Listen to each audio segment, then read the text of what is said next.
I used to think the sound of my father's boots on the porch was a comfort.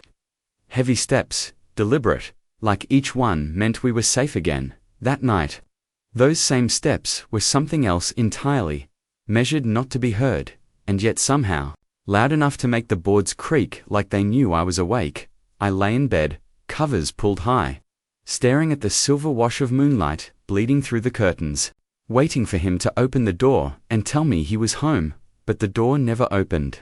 Hours earlier, I had seen him leave, shoulders hunched under his coat, breath steaming in the cold. He'd carried nothing but the battered satchel I wasn't allowed to touch, the one that reeked faintly of oil and iron. He hadn't said goodbye. He rarely did on nights like that.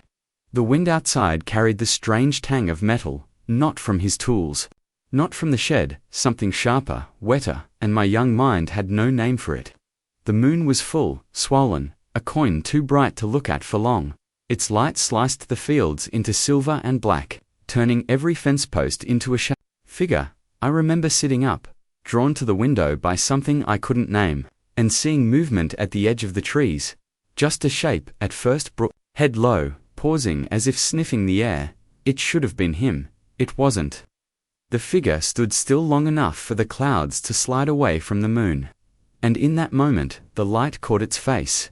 Not fully, not cleanly, just enough to see the glint of eyes that didn't belong to any man, gold, almost burning, rimmed with black that swallowed everything else. They locked on mine. Even from that distance, I felt the air go thin in my chest. Then it moved, not with the clumsy sway of a man in the dark, but with a fluid, crouched power, as if every muscle were wired for the kill. Branches shivered in its wake, yet no twig snapped, no leaf crunched. The forest bent around it in silence. My small hands gripped the window frame until the wood bit into my skin. I told myself it was a trick of the light, a shadow, a wild animal too far away to be dangerous. I told myself all the things children tell themselves when they see something they shouldn't. The house felt different that night, colder. The ticking clock in the hallway seemed to skip between beats. My father's absence was a living thing, moving through the rooms, settling in corners where the moonlight didn't reach. I tried to sleep, but every time my eyes closed, I saw those gold-ringed eyes again. When the door finally opened, it was near dawn. He stepped inside, without turning on the light. I watched from the narrow crack of my bedroom door as he crossed the kitchen, his boots caked with mud, his hands smeared with something dark that glistened wetly. His coat was torn at the shoulder, threads hanging loose like something had grabbed at him hard. He didn't see me, he didn't speak, just dropped the satchel on the counter, pulled off the coat, and stood there for a long moment, breathing slow and deep, as if wrestling something back down into himself. His head tilted toward the hallway, toward me, and for a fraction of a second, the dim light caught his eyes. Not brown, not human, gold. I shut the door before he could smell my fear. Morning never erased what happened under the moon. It only made it easier to pretend. My father moved through daylight like a man built of quiet habits, washing his hands before breakfast, mending the same tools he'd been mending for years, nodding at neighbors without ever letting the smile reach his eyes. People called him private. They didn't know that privacy was survival. Our home carried its own rules, carved deep into me before I ever understood why. Never leave the window open after sunset, no matter how stifling the summer heat. Never step outside once darkness settled. Even if you heard voices calling your name, never touch the shed, the one with the heavy padlock and the gouges in the doorframe. These rules weren't explained, because explanations meant admitting the truth, and the truth was dangerous. Some nights, he would vanish before the sun was fully gone, taking the satchel and locking the shed behind him. Other nights, he lingered, restless, pacing the narrow hallway like something inside him was counting down the seconds. When I was younger, I thought it was anger. The way his voice could rumble low, without words, the way his shoulders hunched as if to keep something caged. But it wasn't anger. Anger fades. This was older, heavier. A constant presence beneath his skin. There were days he wouldn't let me leave the house at all. No reason given, no arguments allowed, just the sharp edge of his gaze fixing me in place. I learned to read the subtle shifts in him, the set of his jaw when the moon began to grow. The way his breathing changed in the days leading up to its peak. I learned to stay out of his way, to make no sudden movements, to leave rooms silently. Photos were rare. If anyone raised a camera, he would step aside or turn away, as though the lens might catch something he didn't want seen. Mirrors, too, he kept them small, and never in the places where moonlight could strike them at night. I thought it was superstition. Later, I realized it was fear. The shed was the heart of those fears. I had glimpsed inside once. Through the smallest crack in the warped wood, chains hung from the rafters, thick and pitted with rust. A length of rope lay coiled on the floor beside a set of heavy manacles. The steel dented, as if something had tried, and nearly succeeded, to break free. The smell was the worst part. A copper sting that clung to the back of my throat, faint enough to ignore, until you knew what it was. On the nights when he didn't make it far enough into the woods before the change, I could hear him from my room. Not the voice I knew, but something that scraped against the walls of language. Deep and guttural, like the earth itself was being torn open. Sometimes it was low, almost a growl under his breath. Other times, it rose into something that made the air in the house tighten, a sound that carried the promise of violence. Once, while passing his door, I caught the sound of bones shifting. A wet, deliberate rearranging, accompanied by the muffled thud of something heavy hitting the wall. The room smelled of sweat and iron. I backed away before the floorboard could betray me. We never spoke of these things. Silence was safer, but silence is not the same as peace. The longer I lived with him, the more I felt the house bending around the truth it held, the locks on the windows, the scratches on the inside of the cellar door. The way the dogs in the neighborhood went silent when he walked past. Every part of our lives was shaped by something we couldn't name, and yet part of me clung to the illusion. I wanted him to be just a man, even if he was a strange one. I wanted the rules to be just rules, not the thin barrier between me and something that looked at me the way a wolf looks at prey, pretending was easier in daylight. But the moon always rose, and when it did, the walls thinned, and the truth breathed through the cracks. I had been told all my life to stay inside, to keep to my room, to never follow him, but warnings, when repeated too often, become invitations. The night I broke the rule, the air was sharp with the smell of cold earth and rain, the kind that soaks into your bones. The moon was high and full, silver light spilling across the yard, and he was already moving toward the woods. Shoulders hunched, head low, carrying nothing but himself, I followed at a distance. My bare feet silent on the damp grass, my breath quick and shallow. He moved with a strange, deliberate rhythm, as if each step was a battle between man and something much older. The trees took him in, swallowing him whole. And I slipped in after. Guided only by the pale shimmer above, the forest was not silent that night. Every sound felt sharpened, the whisper of wind through leaves, the snapping of twigs under something massive, a werewolf's weight breaking the forest floor, the distant rush of water somewhere unseen.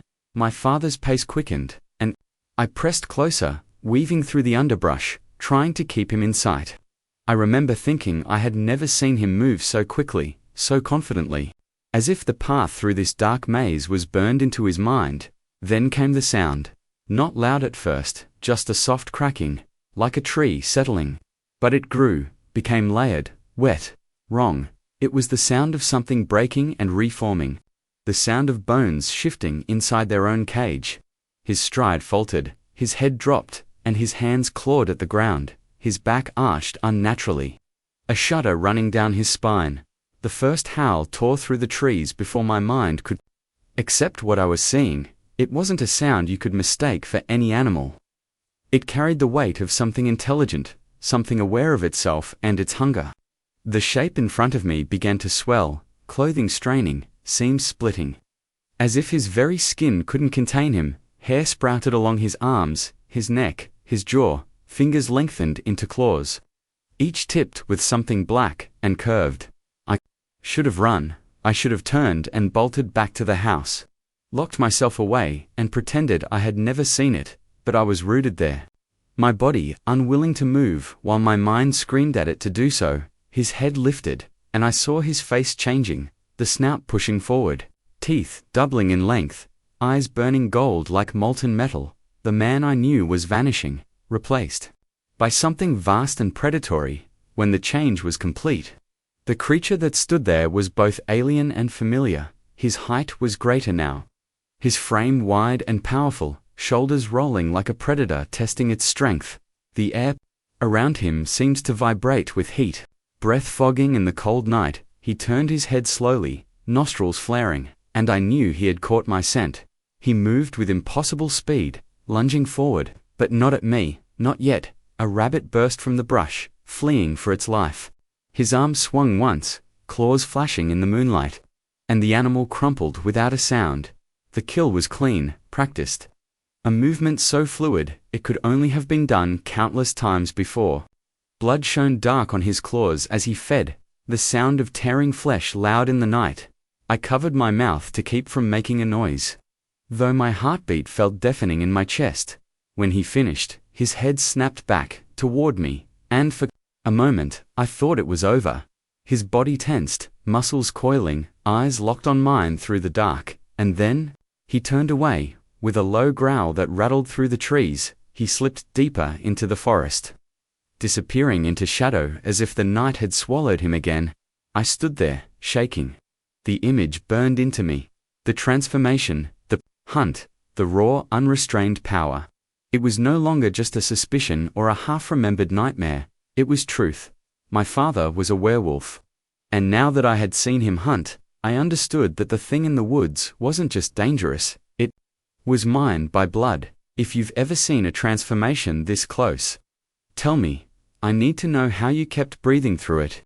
The truth did not arrive as a revelation hurled from the sky. It seeped in, steady as groundwater. Until one day, I realized my feet had been wet for years. It began with the way certain dates were marked in the old family Bible. Not with names, not with births or deaths, but with small circles drawn in pencil where the moon would fatten and blanch. I found it on a shelf that always collected dust faster than the others. The leather cracked, the pages feathered thin with age and oil. Between the psalms and the blank leaves, someone had slipped a folded scrap of paper with a pattern of circles and crochetches, a schedule that did not belong to church or harvest. I traced the marks and saw our household in them like a map. We visited the relative everyone called Sturdy, the one who lived at the edge of town where the trees lean in and listen. She had hands like old roots, thick and scarred, and eyes that traveled over faces as if measuring bone for fit. Her house smelled of lavender and medicine, but underneath that sweetness lay a metallic seam that memory had already taught me to notice. She poured tea and set it on a table polished to a dull glow, and let the silence do its work. When she finally spoke, it was not confession, and it was not comfort. It was a river already running that I had just been lowered into. Names were not necessary. She named the tide instead. She named the pull that takes first the body, and then the life. She named the waiting women, and the doors they learned to hold shut with their shoulders. She named the men who walked away early to spare their houses, the soundproofing. She named the children who watched from the cracks and learned the rules before they learned handwriting. My mother sat very still, as if movement might loosen something she could not afford to drop. There was a washed-out look to her, the pallor of someone who has been walking uphill against weather for too long. She did not deny anything. Her silence carried more freight than any denial could have. When the relative lifted the chain from the box beneath the sideboard, there was a grace to the gesture that made it almost ceremonial. The links were polished by hands that had used them without flinching. There were charms threaded through the metal, little discs engraved with symbols that pretended to hold power, and the pretense itself had the brittle shine of having worked once for someone, or at least of having been believed in with enough fervor to call it working. Photographs lined the hallway in that house, faces sepia and solemn, bodies held in the rigid posture the long-ago cameras demanded. Here and there, the glass had cracked across a jawline or an eye, the break lines running like hairline frost. The men in those frames looked to the side more often than at the lens. A few faces were simply not there. Cut away with careful scissors or turned face down in their frames, the absence spoke plain. The family had been editing itself for generations. Back home, I began to notice the way the women of my bloodline carried themselves when clouds brightened at the edges and dogs started their low commentary after dusk. Shoulders squared in kitchens, hands sure on latches, eyes flicking, counting, checking, promising themselves they would hold. They had inherited the posture of gates. My mother moved like this even on afternoons that seemed harmless, wiping the counter in tight circles when the sun slid to a certain angle. Listening to something under the refrigerator's hum, there was regret in her gaze that did not belong to anything she had done. A debt she had accepted on behalf of her future. The confirmation came spread across objects rather than words. A drawer that stuck because a coil of wire had gotten itself tangled with cloth. A notebook with pages of careful timings where the notation for the moon's rise sat. Beside notes on groceries and appointments, as if each belonged equally to the day. A pair of gloves with the fingertips tougher than the rest, repaired twice. At the seams, a shirt folded too neatly, hiding a tear that could not be mended because what made it would return. Evidence is patient when it believes itself inevitable. When I looked at my father in those days, I saw the fatigue of someone who had been losing a fair fight for years.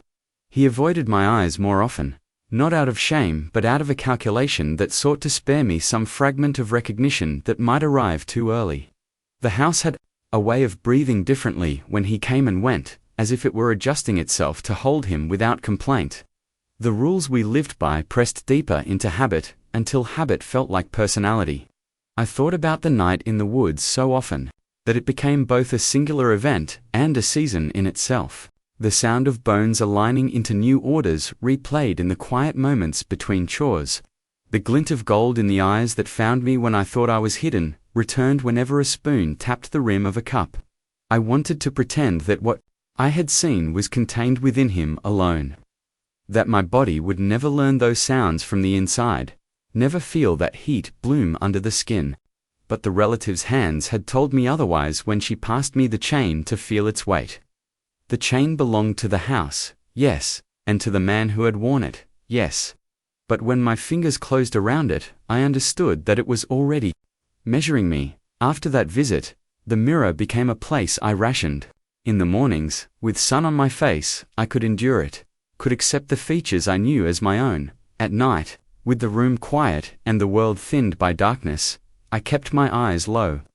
Some nights, the edges of my reflections seemed wrong, like the glass had learned a new trick. My pupils looked too wide. My teeth sat in my mouth as if the bones behind them were thinking about their arrangement.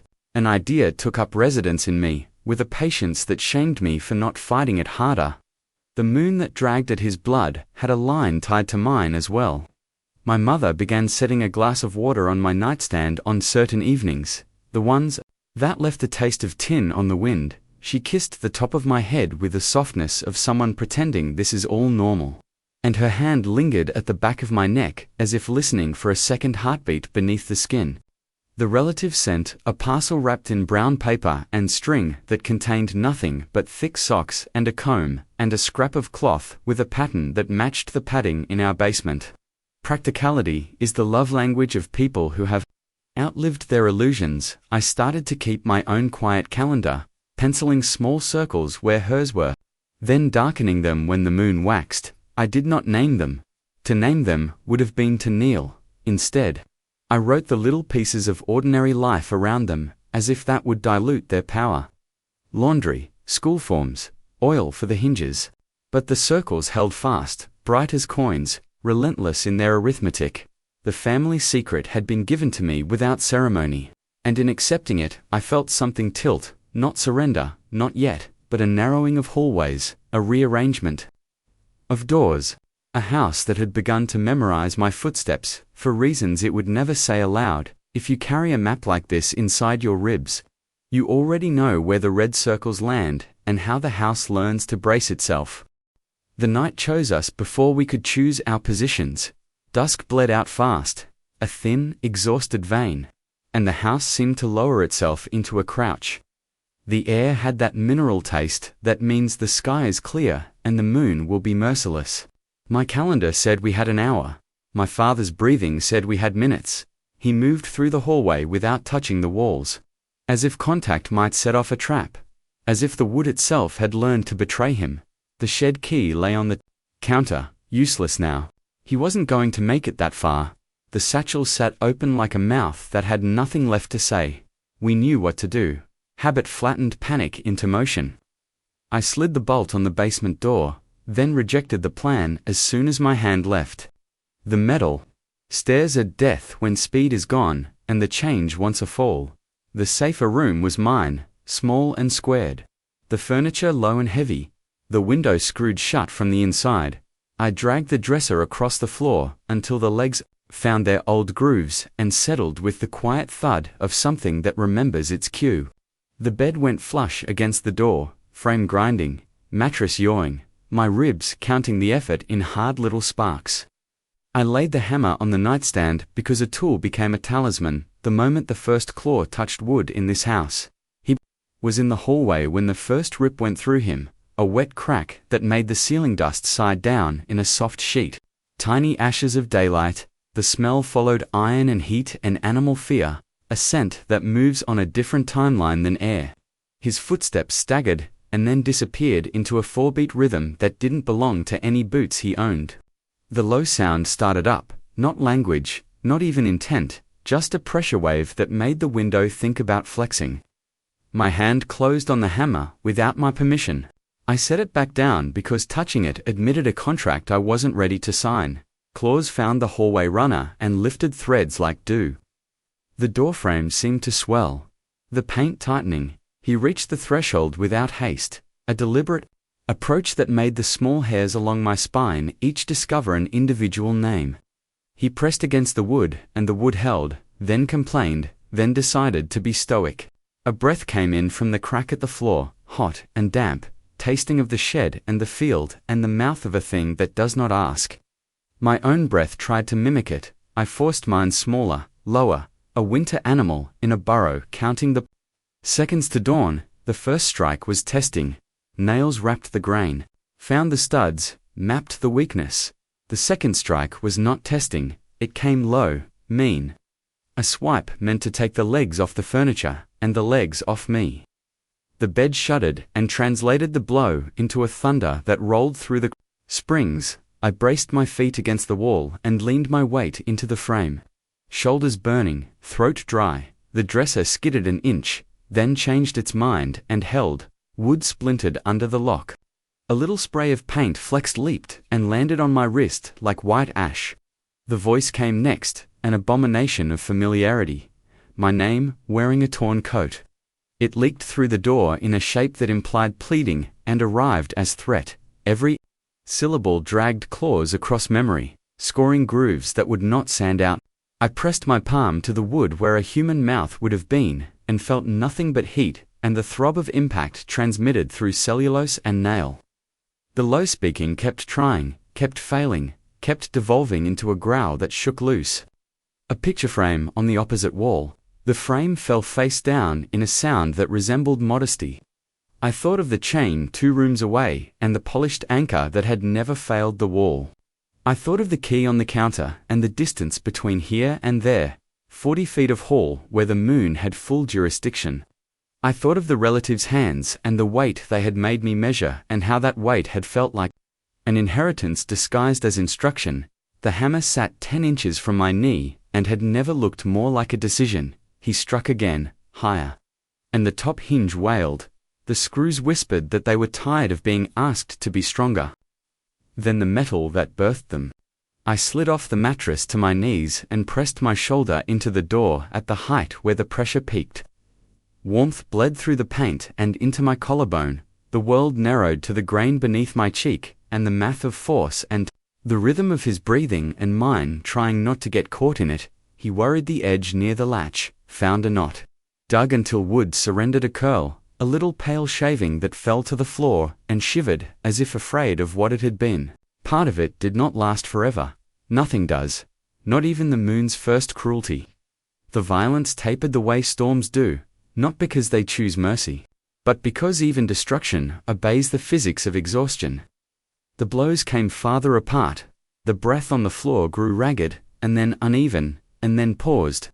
Long enough to make me think of stillness in a way that hurt. A weight slid downward, on the other side, and rested against the door with the intimacy of someone leaning a tired head against a shoulder that has always said yes. The voice tried one more time to shape my name and arrived as a broken exhalation. The claws scraped, once, not at the lock, but down the grain in a slow, embarrassed confession. When the house finally exhaled, it did so in pieces. The tick of the cooling hinge, the tiny mutter of a pipe, the relieved sigh of the carpet's pile releasing my knees. I stayed braced for a long minute after silence declared itself. The body trusts quiet only after it has spoken twice. I lifted the mattress enough to peel the bed from the door and found my hands had gone numb. Discovered them again by their pins and needles. The room was a map of small damage paint scabs, a hairline crack running from the latch plate to the first panel, a smudge of something dark where a palm might have been if palms ended in knives. The hammer was still where I had left it. I wiped it clean anyway. In the hallway, darkness pooled. Like cooled metal. I did not open the door. I did not try the light. I rested my ear against the wood and listened for anything that did not belong to a human aftermath. Heat still lived there, but farther away. As if the body that made it had retreated along the baseboard and curled itself small. As if shame could make a beast compact, the smell shifted from iron to salt, to the stale sour of fear drying on skin. I knew the next part by heart, the long, mean hours until the body remembered which shape to wear, the bleeding of heat back into human skin, the limp untying of muscles that had tied themselves into a creed, when dawn pulled its first thin thread through the seam of the curtain. I slid the bed back just enough to release the latch and then pushed it forward again so the door could open only a hand's width. The hallway was empty, no footprints, no fur.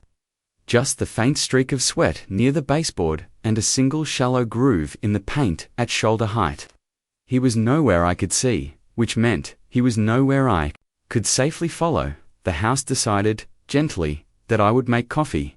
The kettle obliged. I held the mug the way people hold the hands of the newly rescued, careful not to squeeze, careful not to shake. Steam curled and disappeared into a room that had remembered how to be a room.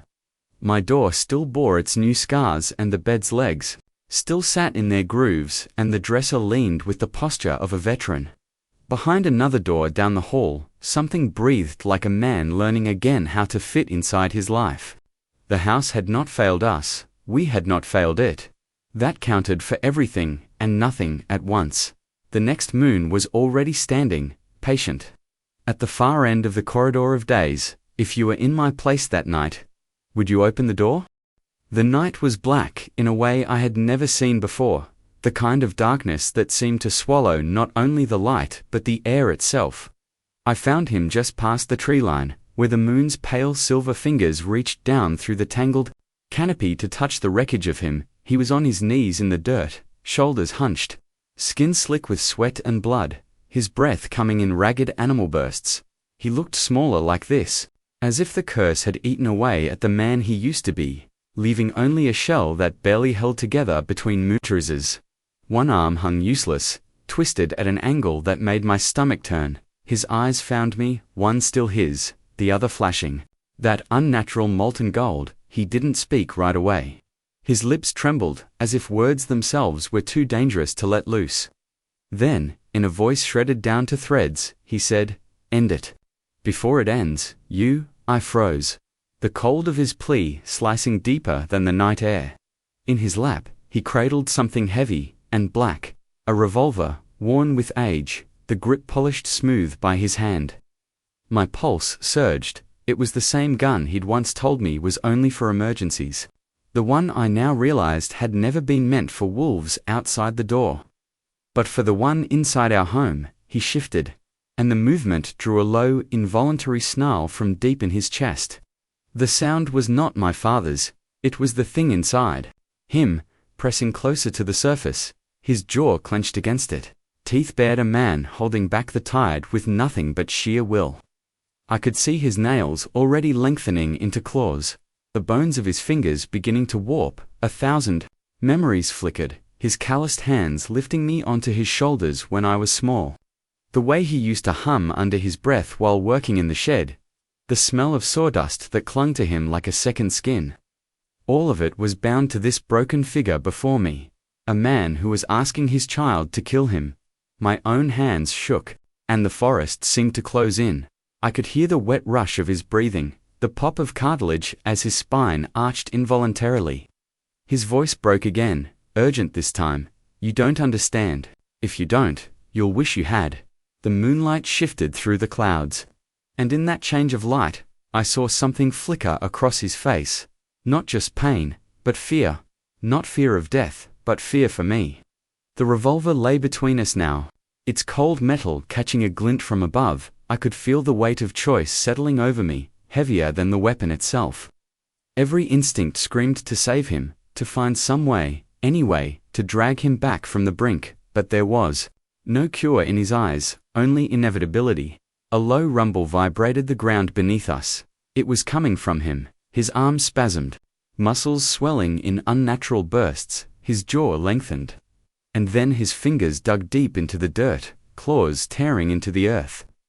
I knew I had seconds before my father was gone, replaced by something that would not remember my name. I reached for the gun, and hesitated, because there was another truth. One I had been avoiding since the night I learned the curse ran in our blood. Killing him might end his suffering. But it would also end the last tether to the life before the moon. It would make me the only one left, carrying a secret too heavy to bear. I could run, I could hide. I could keep building the barricades, the lies, the rituals to keep the beast contained. But the look in his eyes told me that, sooner or later, the same night would come for me, and I would be on my knees in the dirt, begging someone I loved to pull the trigger. The air was full of the metallic temps of blood, and the sharp musk of animal sweat. His breath came faster, harsher, his pupils narrowed into slits.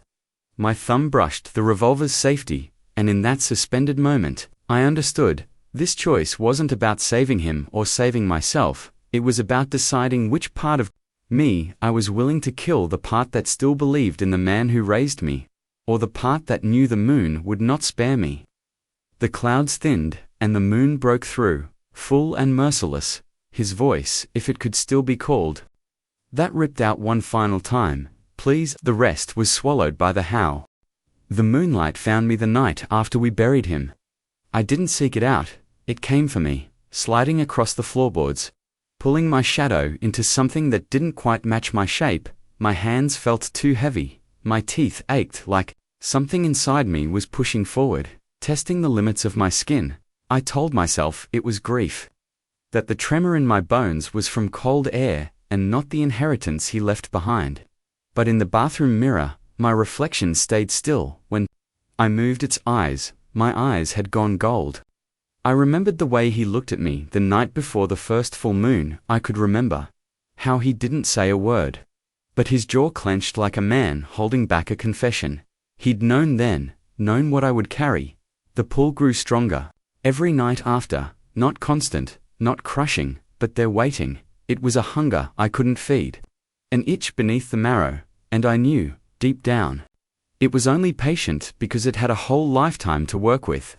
My father's curse wasn't just his, it's mine now, and I don't know if I'm strong enough to stop it. This isn't the first time the moon's claimed someone I love, and it won't be the last. Watch the other stories, you'll see.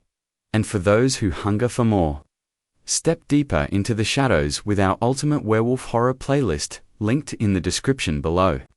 In the world of horror, the scariest things happen when you least expect them, and trust me, you don't want to be left in the dark.